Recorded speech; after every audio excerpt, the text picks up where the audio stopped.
Hi, bonjour, bonsoir, ça dépend de là où vous êtes à ce moment. Et je suis Emmanuel Changon et bien sûr, comme vous voyez, je suis dans une cabine de soins dans le centre de formation professionnelle Changon Hair Beauty and Fashion School and Academy situé à 545 rue Sylvanie à Douala.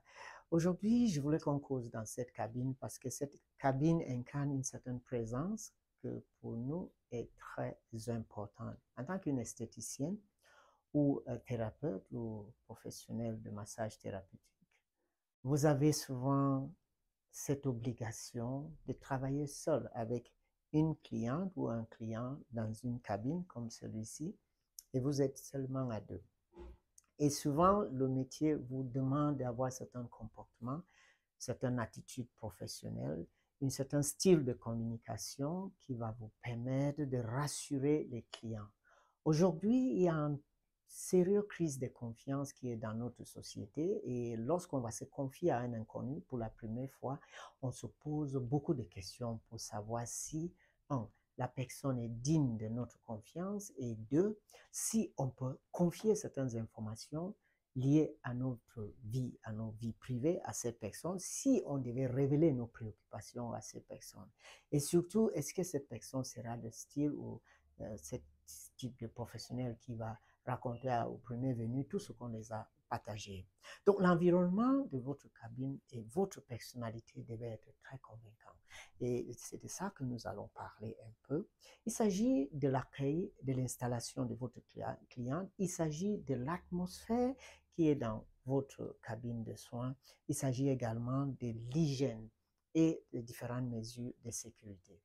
Dans la plupart des instituts de beauté, il est très facile d'acheter les appareils très sophistiqués et d'installer partout.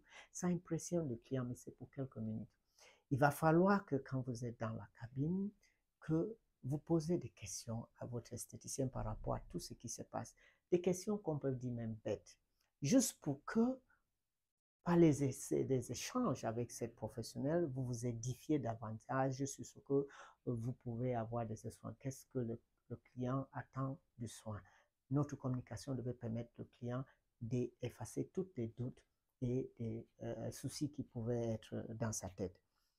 L'installation du client demande qu'on amène la cliente dans la discrétion à s'allonger. Et je voulais vous dire, quand vous êtes en position debout et votre client est allongé, il y a un rapport de force déséquilibré. Vous êtes en avantage. La cliente n'est pas, ou le client n'est pas forcément bien habillé, légèrement habillé, couvert, bien sûr, mais est un peu dans une situation fragile relativement à vous qui êtes debout, complètement habillé et s'occupe d'elle.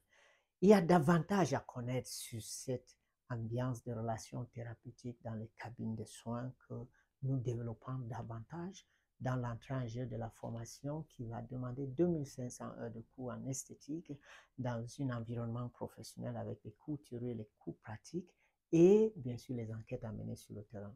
Notre centre va vous donner la possibilité de vous édifier avec cette connaissance qui est destinée à seulement des professionnels. Merci beaucoup.